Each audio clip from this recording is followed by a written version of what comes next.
Ladies and gentlemen, boys and girls, I'm Stirling Cooper, and this is the lovely Sarah J. Hello. Thank you for taking time to sit down and have a chat with me, Sarah. Thanks for having me on. Because it's been a couple of months since I've been here in Miami. Yeah, and you were grateful enough to book me this week. Absolutely. But we didn't get to play. We didn't get to play together. It was just for your company. I know. A lot of people don't realize because there's a lot of facets to Sarah J. I wear a lot of hats. Lots of hats. Yeah. And I thought it might be interesting for everyone at home to learn a bit about all these different hats that you wear. Yeah. Because most people would think when they hear Sarah J, they're like, okay, Sarah J's a porn star, which is absolutely true. I am. You are an award-winning Hall of Famer. Yeah, I have a couple Hall of Fames and a couple awards over there on the shelf. A whole bunch of them. Yeah, it's exciting. A whole bunch of them on the shelf over there. So, yeah, but everyone sort of knows you as porn performer first. Yeah. And there's a whole... Sex, maybe. Well... That's their first thought, It's probably. It's typically my first thought when I'm thinking of you, Sarah. Yeah. But you do a whole bunch of other things. So maybe let's start running through some of the many hats that you wear. Well, I have my own production company, Wideside Productions. So a production company, for those who don't know, is basically a porn site. Yeah, I do a little bit more than that though. So I have a site. I produce content for 5 other sites. I also manage talent as well. So I coincide my management contracts with my production contracts. So I produce content for the talent that I manage. Gotcha. Yeah. So you're kind of doubling down as an agent as well as an agent actually finds work, whereas a manager would help you manage your career, give you advice, maybe promote you, market you, tell you don't sign up with that agent, sign up with that agent.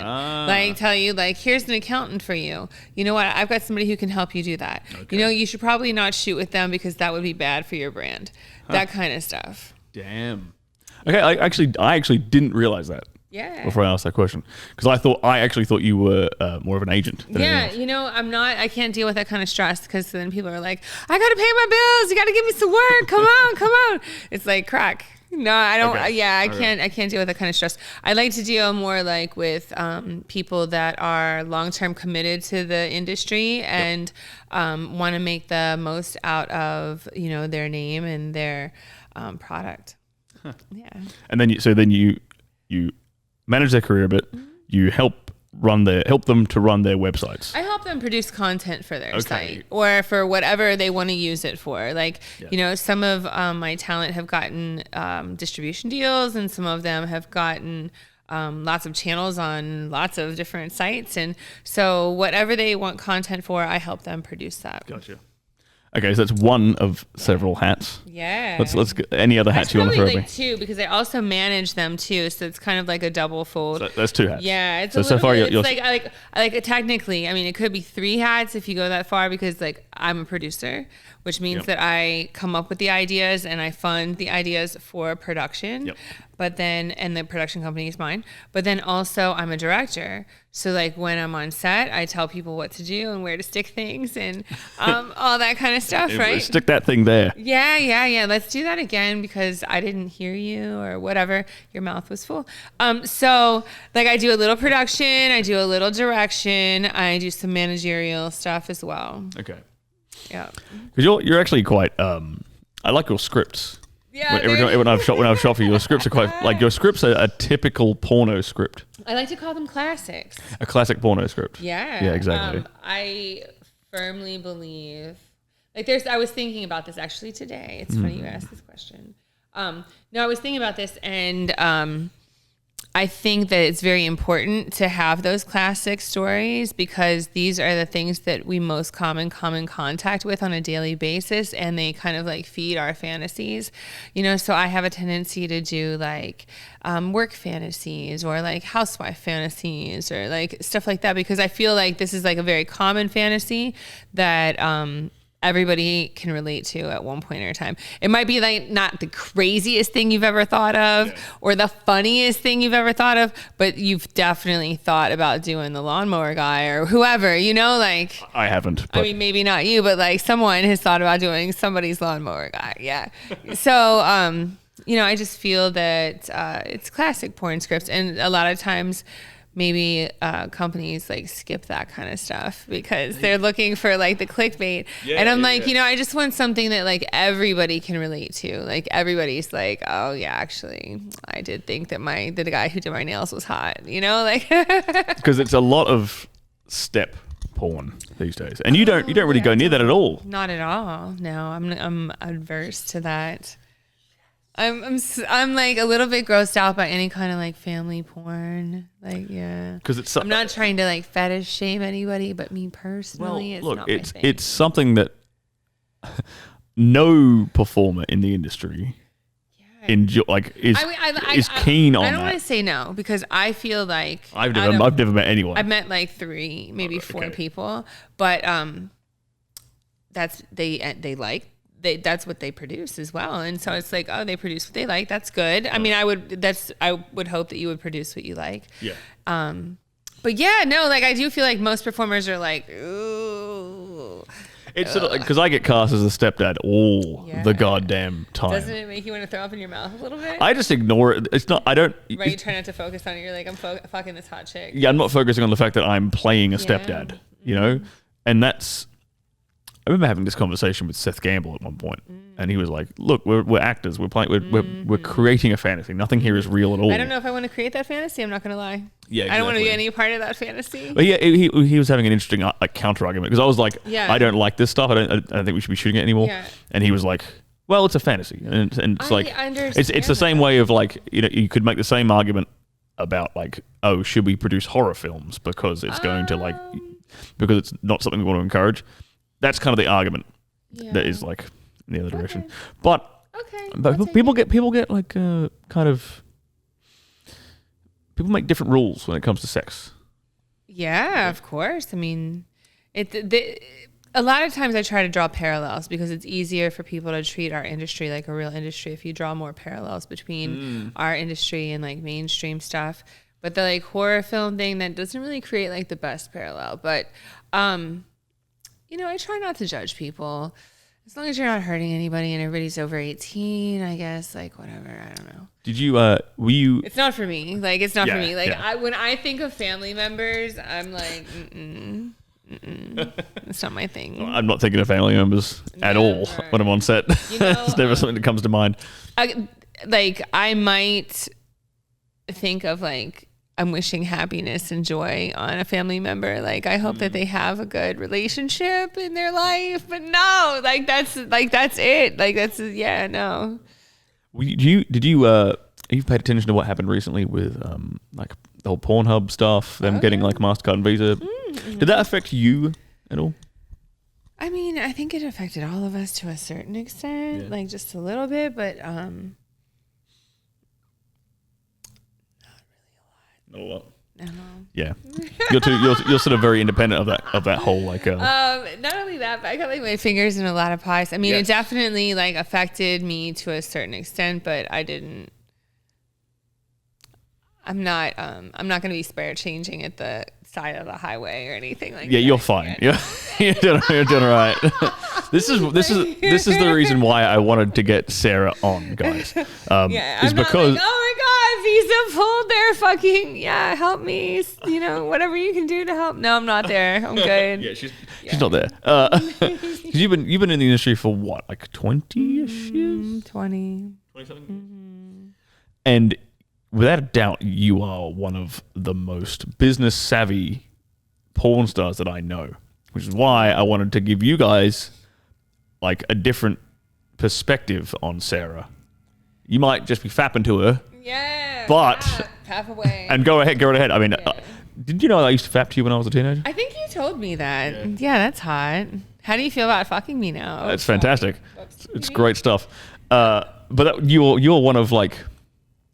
Because I've never talked about this on camera, I don't think. Okay, do it. But you are one of about 5 girls that I've worked with in the industry that I fapped to at some point in my like late teens, early 20s. I like it. Yeah, it was like, I think it was you. I don't remember who the 5 were. Like you, Lauren Phillips, Brittany Amber. Oh, that's Emma. interesting. Emma is an English girl. Emma. No. Is she a big busty girl. Emma Butt. Oh. Emma Butt. And but it was like you and Gianna Michaels and Sophie D were like my 3 go-tos when I was like a 16-year-old kid. That's a good crew. But there's a consistent body type. Yeah, in no, that. for sure. And not only that, but you obviously like girls who smile. Yes. I don't know if you noticed that you like girls who smile. I actually never noticed that, but now that you said that, Sophie that makes D, sense. Gianna Michaels, myself, and Lauren Phillips for sure all smile. I don't know about Emma Butts, but yeah. They're all smilers. Yeah, no, we're smilers. Yeah. See, you have what I call like firecracker eyes. Oh. So like, look, give this camera a look right now. Like, look at this camera right here. You see that? Bam! That thing. That is called. That's what I used to refer to quite a lot. Is firecracker eyes, and it's like you can find a girl with that expression in her eyes. She's going to be great in bed. It's got not like I don't give a shit about anything else. That she's horny. Yeah, But you always have that look in your eyes. Maybe I'm always horny, or maybe I'm just horny around you. That's a good point. This is actually very, very true. Yeah. You are like always giving me nice back rubs, and you're very good at back rubs. I mean, I can give you front rubs and back rubs. Hey-o. Hey. All right, enough flirting. These people need to know important fun facts. Yeah. So we've gone over like 3 hats, Sarah. 3 hats, right? What's but let's go some more hats. CBD company. Yes. So that's pretty exciting. I just started CBD this year. I have massage oil, I have sex lube, and I have bath bombs. I love them. I love the products. Everybody that's tried it loves the products. We're doing pretty well. So. Yeah, I tried. I used the lube, I think, on set. Yeah, you did. When I was here last time, and it was quite good. Yes, it does. It increases sensitivity by like increasing circulation, and yeah. So it's good for both the guys and the girls downstairs. It is very much. So yeah, there's that. I'm also developing a few other projects that are not like released yet. I'm working on like an app and like an actual product, and like I'm always doing some other stuff. You are. Yeah. You are never like taking a break. No. This is something I've noticed about you. You are a constant hustler. Like a Rolling Stone gets no moss. Gathers no moss. Yes. That's why you've stayed so youthful. Yeah. No, I like staying busy, and I have been able to recognize my ability to, produce and make money and make products and make other people money, and let's just do that. Like apparently, my vagina keeps giving. Your assets. Yeah, here. my assets are the gifts that keep So giving. sit up a little bit straighter. There we go. Because I feel like we're cutting off the assets from this camera right here. That's boom. There we go. So we get a good jiggle, ladies and gentlemen. I mean, let's be honest. There's probably not going to be that many ladies. It's going to be mostly gentlemen. There's some I've got a decent amount of couples that are fans. Yeah. I make ladies feel good about being them. You are definitely like 100% into women. I am into women. Like you're not just like a dabbling bisexual lady. You're an actual bisexual No, I lady. am. I'm definitely like I would prefer to have a guy and a girl. Like that would be my preference. Greedy. Yeah. Like, so many options there. Like, yeah, you can participate, you can watch, you can like cheer them on, you can direct. When did you discover that you were like a very sexual lady? Like at what point in your life were you like, I am a horn dog? Like kind of like as soon as I started having sex. Like now that I look back at it, like I didn't lose my virginity until I was 18. Right. But before that, I was kind of doing a lot. Like I was trying to hold out like intentionally because I liked older guys. But I was kind of doing a lot. Like, yeah, I was trying to get finger banged by like anybody who would finger bang me. No, how do you propose that to somebody? Yeah, I think you run around the mall and say, "Will you finger bang me, sir?" Hand, probably. You make out with them and grind on their hand until you get like, "Hello, like what's going on?" No, like I was definitely like very. Yeah, I was very into feeling good. Like I like to feel good, But also I had like a little bit of a hard time because a lot of times during high school I wasn't really attracted to a lot of guys my age. Really? Yeah. Yeah, so I was like a lot older, like a full grown adult older. Huh. So it was like a little awkward for me in high school because I was like kind of horny, but also like I didn't like what I had, my options. I was like, these options are not what I'm looking for. None of this dick will do. Mm-mm. And so would you say that your tastes in men have stayed exactly the same as you've moved along? Kind of. Right? Yeah, Like, yeah. Let's say when you were 18, you wanted like a 33-year-old dude. Like when now you want a 33-year-old dude still. I wanted like 25 to 40, and now like I still think I want 25 to 40. Right? Yeah. Your tastes haven't changed at all. Yeah, no, it's a great age. I go through moods though. Sometimes I want somebody that's like a little bit closer to like in the 40s, and then sometimes I'm like, maybe somebody like a little closer, like right under 30 would be nice. So it's just like, I go through moods. You know, I have a lot of taste. Like the seasons. Yeah, exactly. You're such a flippant isn't the word I'm looking for. Just fickle taste, just bouncing around all over the place. And this is probably why no guy can lock you down. Yeah, I was gonna say I'm single. I can do that. Like I also have like a great appreciation for all kinds of women too. You know, like I like curvier women, like big, thick, kind of maybe almost BBW women sometimes. And then I like petite little women with the nice curves and little athletic bodies. And then I like the kind of like strong, butchy women. Like, my taste is all over the place for guys and girls, to be honest with you. Yeah. Mm-hmm. Yes, and I think that kind of, I see that like lack of a type in guys and girls who are just in the like, industry, not even just in the industry, but just like a sex mad. They don't really have a type. They just go after anyone who is sexy. Once you have good sex with somebody you're not physically attractive to, that messes up your mind forever. I'm not gonna lie. So when did that happen to you?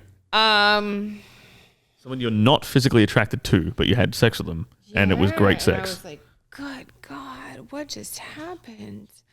I don't know. Like I was probably my late 20s, early 30s.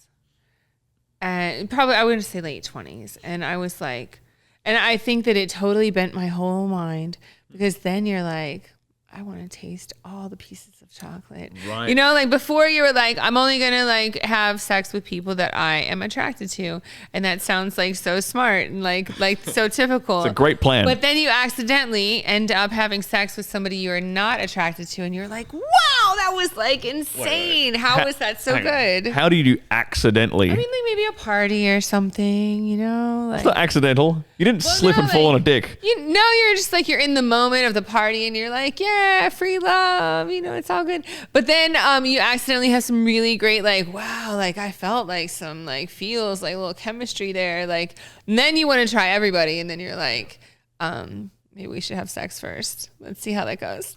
Because I think that's the deciding factor there is that you're looking, people who are like you are looking for chemistry instead of looking for a specific physical type. You're looking at everybody and trying to gauge whether or not you have chemistry with them. Are we going to like... get the tingles? Yes, the tingles. You know, you can't see the tingles. You don't know. Yeah.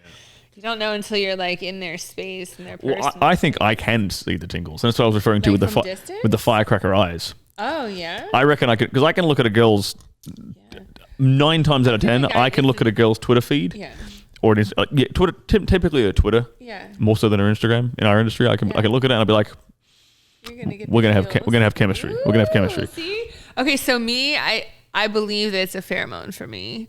Like I need to be like in your personal space and be like, doing that. Hello. I like the way you feel and smell and like I need to be in person. Yeah. Mm-hmm. It's nice. Huh. It's interesting. Yeah. Speaking of pheromones and things. Yeah. You sell used panties. Previously worn. Mm-hmm. Oh yeah, previously worn, not used. Yeah, sorry, that's a correct way of saying it. I don't sell my panties, so I don't really know with the correct nomenclature. A lot of girls, for those of you who are watching who might not be familiar with, a lot of girls in our industry sell used panties. Yeah.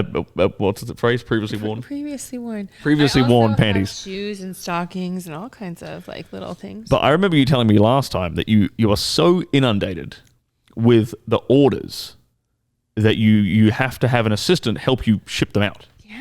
Yeah, of course. That you're getting through that many pairs of, you're selling that many pairs of used panties. Oh, I keep using the word used. Previously worn panties. That you have, it's like a full-time job for you to wear panties and then get them all shipped out. Exactly. Because you sell them through your online website. store. Yeah, I sell them through my website. The panties are a big market. Yeah, who would have thought? And again, the gift that keeps giving. Yeah, this assets. CUDA down here. Yeah. And yeah, they can't stay in the store long enough. No, it's great. It's absolutely great. Like I'm baffled and amazed and thankful all at the same time. Blessed. Yeah, super. So how long can you must go through just new underwear all the time?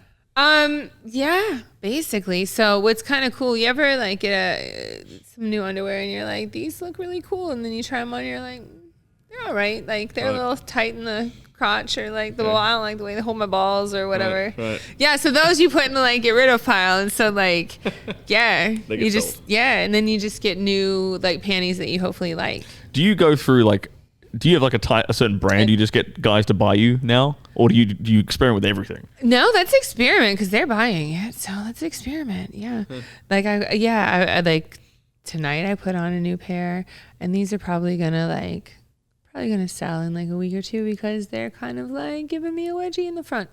Yeah, you don't know until you try them on, and then you're like, these are probably not my favorite pair. They look nice on my bum. A front wedgie. Yeah, they look nice on my bum though. From the back. Yeah, but the front is like a little camel action. People like that. People like the camel toe action. Yeah, but like I don't. It's uncomfortable. Because you have like an empire with because like I was saying before, you have like, I think, I don't want to give away too many details from behind the scenes, but like I thought that was a very interesting detail that you had an assistant whose sole job was to help you sort of pack and ship out your underwear. You know, I was saying this today to somebody. Sometimes I just have to like look back and be humble. And maybe like around 2005, I was pretending to be my own assistant, and I would email people back, and I'd be like, da da da, Sarah J's assistant, da da da. And then I got an assistant, and now today I've got like 4. Yeah. Hey. Yeah. My assistant got an assistant this week. We trained my assistant this week. It was exciting. It's just not there now. No, but that's where I keep on looking up there because that's where they go. That's where she sits. Yeah, that's where she sits. She looks over me from above. Looks down upon you judgingly. Yeah. And you also, you have like 4 assistants. You also have like your own camera people. Yeah, I got camera people and editors and editors, photographers, like a whole staff. Yeah. So this CUDA right here, I know, gainfully employs like what, 7 people? Probably 14. Jesus. Yeah. 14 people. Yeah. This. Yeah. Right here, ladies and gentlemen. Honestly, 14 like, people. Laugh about it and stuff, and like we can like make all the jokes we want. But honestly, sometimes I think we all have these days where you're like, oh my god, I don't want to get up today. The thought that gets me out of bed is that there's 14 people eating off of me. And that's like, it's like such an honor, but it like gives me drive and motivation as well. Right. Yeah. That's good. Yeah. Heck yeah. Anyone out there who's like, porn contributes nothing. Well, it's contributing to 14 paychecks. Yeah, yeah. Right there. So there you go. Not just Sarah's and not just mine. So. Yeah. It's good stuff. Yeah. I mean, what let's backtracking a little bit. What prompted you to want to get into the CBD line of things? So I'm always. Do you smoke much? Yeah. Okay. Like I used to smoke a lot more than I do now, but I started smoking weed when I was 12. Damn. Yeah, and whereabouts are you from in America? Take a guess. Idaho. Ohio. Oh, it sounds pretty close. And it's like they're both Midwesty kind of. Like I'm a little bit more urban than somebody from Idaho probably, but it's like Idaho mixed with like some Detroit or something. You get Ohio. Look, I'm not going to pretend that I know where any of these states are. Right. My American geography is terrible. It's fine. It's like an industrial area. Like it's like city, but like dirty city. Yeah. So, you know, I started smoking weed early. I started smoking cigarettes really early, and I always had a little bit of like nerdiness, awkwardness, social anxiety, that kind of thing. And I always had insomnia really bad too. Maybe it's because all the caffeine I drank all day. But when I found weed, I was able to kind of like balance all that out for myself. Like, But you're having caffeine at 12 years old? Definitely. I had a full-time job. Like, yeah, I'm different. No, I had a full-time job. I did dishes in a bar. Really? Yeah, I did. At 12? Yeah. No wonder you're a workaholic. Totally. You've been working your ass off since you were 12 years old. My mom let me as long as I got straight A's. And so I was like, I'll get straight A's. Don't you worry. Yeah, totally. Yeah, but I also worked 40 hours a week. So I was a straight A student as well. Yeah, I could. There's something about that. There's something about. There's not. People think. Let me just interrupt you for a second. Look, people think that porn stars are all dumb. No. Like, we were smart enough to figure out that we can get paid to have sex. Yes. So there's a few people. Don't get me wrong. There are some dum-dums in this industry, but there's a lot of people. I was like, what? Who are not. People get paid to have sex on film. They look like they're having a good time. They most certainly are. Yeah. So the CBD thing, right? So weed, love it. And I smoked weed most of my life all day long. And at some point in time, I was like, this is getting to be quite expensive. So I decided to learn how to grow weed. And this was a very long time ago. It sounds very cliche today, but this is a very long time ago. Weed was illegal in the entire U.S. Like, it was completely illegal. Most places it was a felony. And the only place that it was really kind of legal is like Northern Cal. They allowed them to grow up there in the Emerald Triangle. And so I spent 3 different harvest seasons up there learning how to grow. Wow. And in between, I would read all my books and, then try to like start experimenting and like applying the knowledge that I learned and stuff. And yeah, I grew weed for 12 years. Wow. Yeah. So at what point, how old were you when you went there to learn all this stuff? When I what? When you went there to learn all that. How old were you then? Let's do some math. So 14 minus 12 is 2002. And I was 30 and 17. So like 33, 7, 35, 33, 30. Yeah, like 30, 33. I think that's ish, maybe. No, actually, doing the math all the way wrong. It's late 20s for sure. Late 20s. Yeah, okay. Late 20s, early 30s. I was living in Vegas. That makes it better. Yeah, late 20s, early 30s. So, I learned how to grow weed, and that was awesome. And then, like, I was married at the time, and I got divorced, and I couldn't really keep that sustainably. So then I stopped growing weed, and that's cool. I still smoke weed, but over the years, especially after like my 40th birthday, I kind of like have scaled back. Like, I don't really smoke all day long, and I wanted to get a hold on my personal anxiety and like some of the things that I actually smoked weed for, insomnia, rather than medicating it away. Right. Rather than like putting Band-Aids on the whole thing, let's try some different things. So then I start meditating during the day. And so I just don't smoke as much weed during the day. And when I'm high, it's a much more foreign feeling than it used to be. So it's kind of like special now, which is cool. But I don't always want to be high in order to go to bed. For years, like most of my life, I'd be like, oh, I'll smoke some weed and I'll go to bed. But sometimes I just don't feel like being high.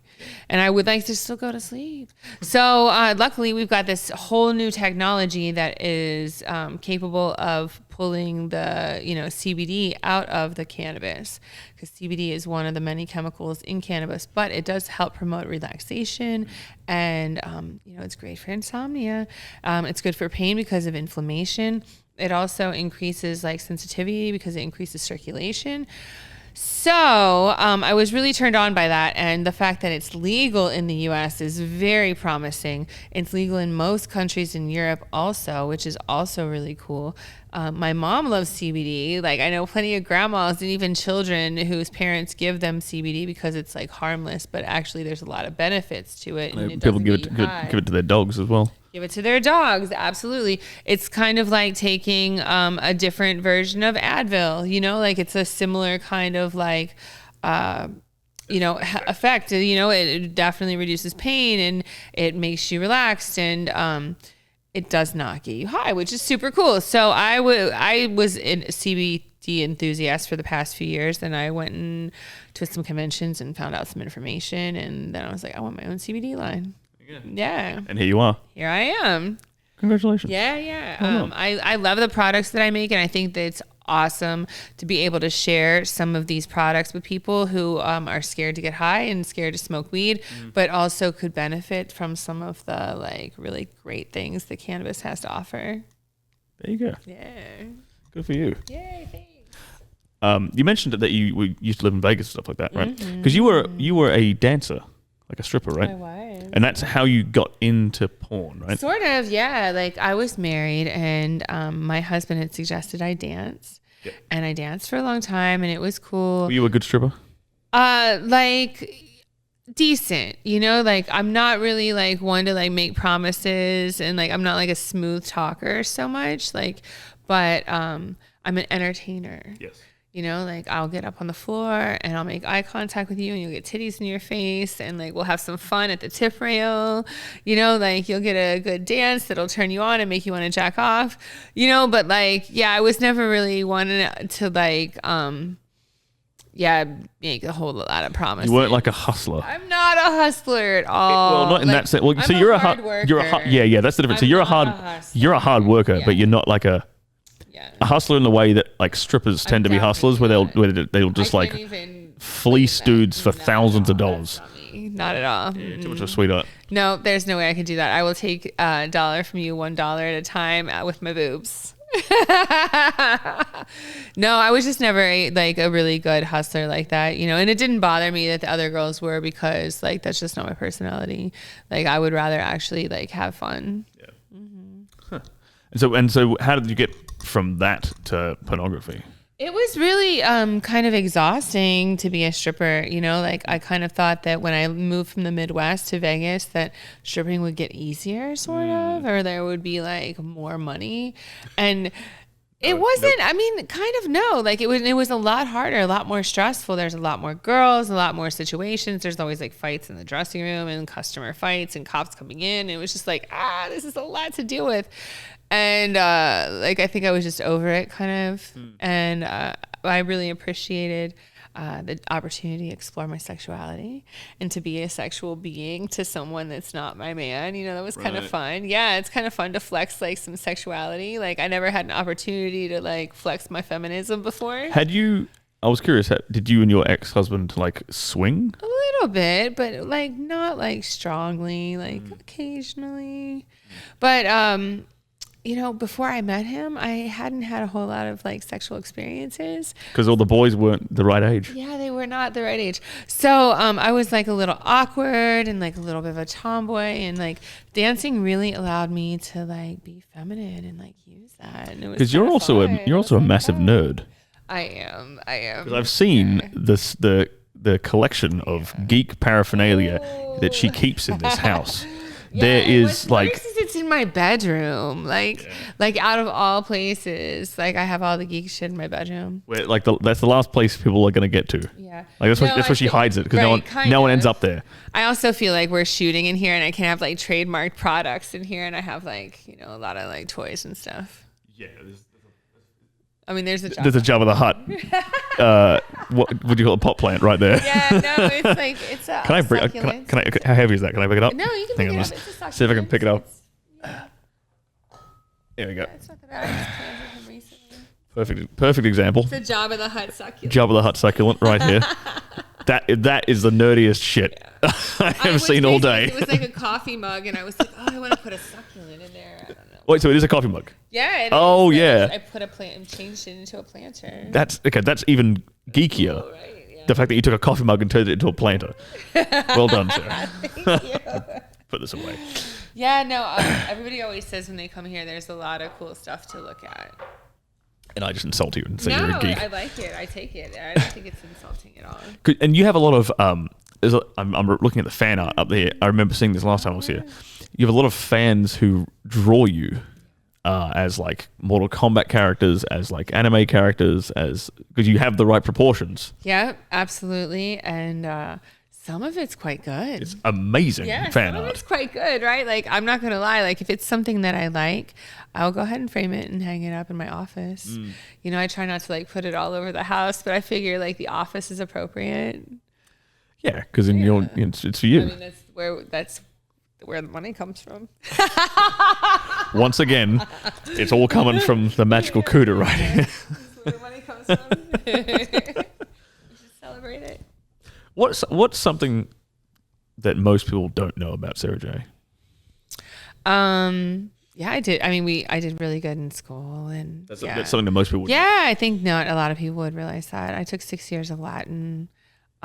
Really? Mm-hmm. I grew weed for 12 years. I didn't know that. Yeah, like a lot of people don't know that shit. And I was married, and I've had a very diverse life. Yeah. I've got a lot of like interests. I like to play with Legos. And that was the other thing. Like I knew I forgot something else. Yeah, Lego. The Legos were what I saw up there as well. Because you have like a giant. I don't know if you can see this pile up here. Yeah, I can see it from here. That are not done yet. Like, Star Wars Lego, and you had a giant Game Boy Lego, didn't you? And a Nintendo, and like I really like Lego. It's fun. I've got like an arts and crafts kind of vibe, and I'm a little bit of a busybody. So when I'm trying to relax, I have a hard time just like sitting still. So I need to be like doing something. Do you think that has to do with like? Do you think that's partly why you would smoke quite a lot? For sure. You couldn't sort of sit still. Yeah, absolutely. Like I've naturally got a lot of energy and maybe like a borderline, like a little bit of anxiety and stuff. So you've got to fidget. You got to yeah, sure. You got to do something with your hands. And I also like to be like productive. You know? So like it makes me feel good, like mentally. Something with your hands at all times. But like I also like the feeling of productivity. Yeah. So like even if I'm relaxing, to award myself with some sort of productivity is very healing. How do you relax? I cook, play Lego, that kind of stuff. Like I like to go on really long walks, like like really long walks. Like I'll take like 3-4 hours and do 10 miles. Damn. Yeah. Do you find that because I find this for me, walking is a great way for me to think up new. Like I get lots of inspiration. Yeah. When I'm walking, does that happen to you as well? I kind of just meditate all the way around. I wouldn't say necessarily just inspiration, but like I might work some things out. Like if I've got some things I need to think about or map out, I'll do it on a walk. Mm-hmm. See, I'm shocked that you find the time to do it, to take a 3-hour walk, given all the stuff you do. It's hard sometimes, but then like, every now and then, like Saturday or Sunday, I might skip boozy brunch with the kids and I might go for a walk instead. I love a good boozy brunch. Or, sometimes I'll go to boozy brunch, come home, take a nap, and then go on like a 3-4 hour walk. That would be like a day off. Yeah. Yeah. Huh. Where's you've traveled quite a bit too, haven't you? Yeah. You've been everywhere. I remember you saying you have a lot of fans in Egypt, right? I have. I've not been to Egypt. But you haven't been to Egypt yet. Yeah. I would like to go to Egypt. The amount of fans that I have, I feel like I need like Britney Spears level like security. Yeah. Like I have a security guy, Willie, that I've been traveling with for like, I don't know, 15 years. Oh damn. Yeah, he's my guy. But like, we might need a couple more if I go to Egypt. I'm not gonna lie. Like I'm a little nervous to go to Egypt. Like the fans there are very enthusiastic. In a good way? I mean, I don't know. I'm not sure. Like I'm like apprehensive to find out, to be honest with you. But they're very enthusiastic. Okay. And you've been to Colombia. Yeah. You've shot your own stuff out there. Yeah, sure did. What to the people at home? What can you tell them about Colombia? What's it like? And what are the women like? Tell them what the women are like. Right. Okay. So Colombia is a place that has a lot of poverty, but the women there are amazingly beautiful, and they would like to leave for the most part. Most of Colombian women, I think, want to leave Colombia, if I'm not mistaken. And they're very, what's the word? Adaptable. Like, they take requests. But also don't fuck over a Colombian woman either. Like they're also very like they will cut you. Okay. They're gonna cut a bitch. All right. Yeah, they will cut you. No, Colombia's cool. Like I really appreciate the culture there. Yeah, it's like hardcore but like fun. Yeah. But like poor, but like rough, but like sexy. I don't know. It's fun. I haven't been there yet, so I'm very. It's one of my. It's like basically the top of my bucket list. There's a lot of cities in Colombia too that are supposed to be worthwhile going. I've only been to 2. I've only been to Medellin and Cali, but there's a lot of other cities I'd like to go to. Yeah. Like Bogota or Cartagena, or like I heard there's like even other like smaller cities that are like really fun and artsy. Is there a country that you haven't been to yet that you're still haven't crossed off your bucket list? Oh my goodness, so many. Like I've never been to Asia. I've never been to Africa at all, and I've also. Well, if you go to Egypt, you kind of knock that off, haven't you? Yeah, but like I kind of would want to go to like Central Africa. I want to go to Nigeria. I want to go to Morocco. I want to go to Kenya. I just came back from Morocco. Did I tell you that? Yeah, no. Morocco's fantastic. I've got friends there. Yeah, I could do this. So, yeah, Africa's on the list. Asia's on the list as a continent. Africa's on the list. And I haven't really done a lot of exploring in South America, so I would like to do more South American. I feel like you would go down very well in Japan. I just have a feeling. Yeah, maybe. Like, it's interesting. You would think so, right? And then, like, when I lived in Vegas as a stripper, the Japanese tourists were very terrified of me. They were like, oh, no.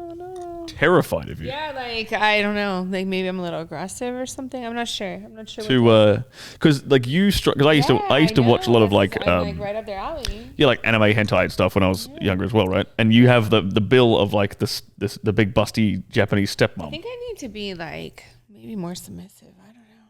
They are very submissive women. Yeah, and the Japanese women. But I don't think the see it, I want it.